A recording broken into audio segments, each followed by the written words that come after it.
ગાંધીનગરના પીથાપુરથી સગીરાની સાથે દુષ્કર્મનો બનાવ સામે આવ્યો છે, જેમાં પોલીસે આરોપીને ઝડપી પાડ્યો। સગીરા કોલેજથી ઘરે પરત ફરી રહી હતી। તે સમય દરમિયાન દીપ શર્મા નામનો વ્યક્તિ છે તેને પોસલાવીને લઈ ગયો હતો અને તેની સાથે દુષ્કર્મ આચર્યું હતું અને ત્યારબાદ તેને હોસ્પિટલમાં દાખલ કરવાની ફરજ પડી હતી। સગીરાની હાલત એટલી ખરાબ બની ચૂકી હતી।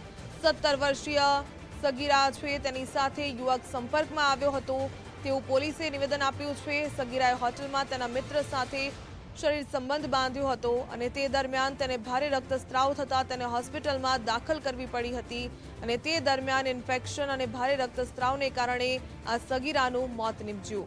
અલગ અલગ હોસ્પિટલમાં આ સગીરાને સારવાર પણ આપવામાં આવી હતી। પોસ્ટમોર્ટમ રિપોર્ટ બાદ વધુ કાર્યવાહી હાથ ધરાશે તેવું પોલીસે નિવેદન આપ્યું છે। જો કે સારવાર બાદ સગીરાનું મોત નીપજ્યું છે। પોક્સોની કલમ હેઠળ ગુનો દાખલ કરવામાં આવ્યો।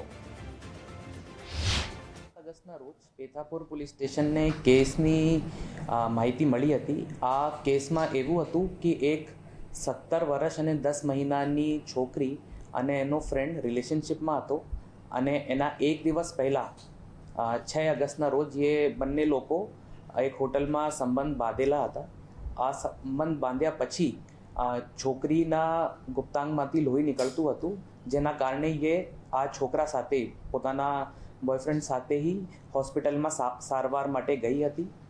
આ સારવારની કોમ્પ્લિકેશન્સ વધતા છોકરી અલગ અલગ હોસ્પિટલ્સમાં સારવાર હેઠળ હતી અને પોલીસને જો એ માહિતી મળી તો ક્યોંકि છોકરીની એજ 18 વર્ષથી ઓછી હતી તો એના કારણે પેથાપુર પોલીસે 8 તારીખના રોજ એક FIR દર્જ કરી હતી। આરોપીને કસ્ટડીમાં પણ લઈ લીધું હતું।